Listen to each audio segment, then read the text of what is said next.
No Dia Mundial de Combate ao Câncer de Mama, a campanha Outubro Rosa reforça ainda mais a importância de conscientização das mulheres para a prevenção da doença.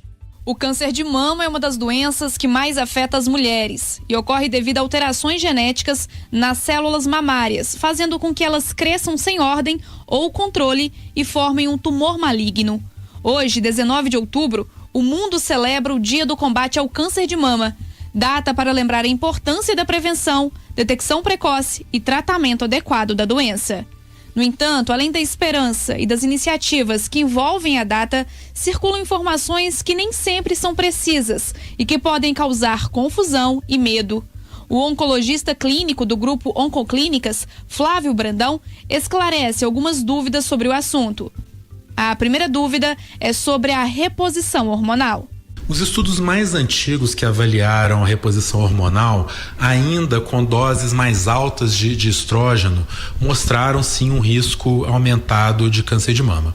Esse risco não é um risco tão alto assim, tá? É um risco manejável e hoje em dia as formulações mais modernas têm um equilíbrio maior entre o estrógeno e a progesterona e que proporcionam um risco um pouco menor. De qualquer maneira, quando a gente vai indicar uma terapia de reposição hormonal, a gente deve sempre avaliar quais são os outros fatores de risco da paciente. Idade, história reprodutiva, história familiar também.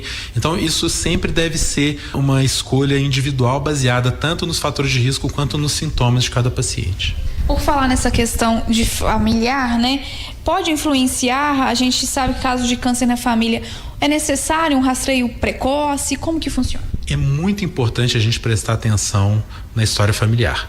Algumas famílias têm indicação inclusive de fazer um teste genético para a detecção de algumas mutações em alguns genes que aumentam bastante o risco de câncer de mama. Isso deve ser feito com orientação médica. Eu não recomendo que isso seja feito sem essa orientação, porque existem várias nuances sobre a indicação e sobre as consequências de um exame desse tipo, sobre medidas preventivas, às vezes até uma cirurgia preventiva. Mas isso é uma coisa que na nossa sociedade existe um certo mito, um certo preconceito. A gente nem sempre conta sobre o diagnóstico para a família, mas isso é sim uma informação muito relevante que deve ser passada para o médico. Uma outra parte que o senhor citou também sobre a questão de amamentação. A mulher que amamenta, ela tem menos chance de desenvolver aí o câncer de mama? Com certeza. Um dos principais fatores protetores para o câncer de mama são a idade precoce ao primeiro nascimento do primeiro filho, tá?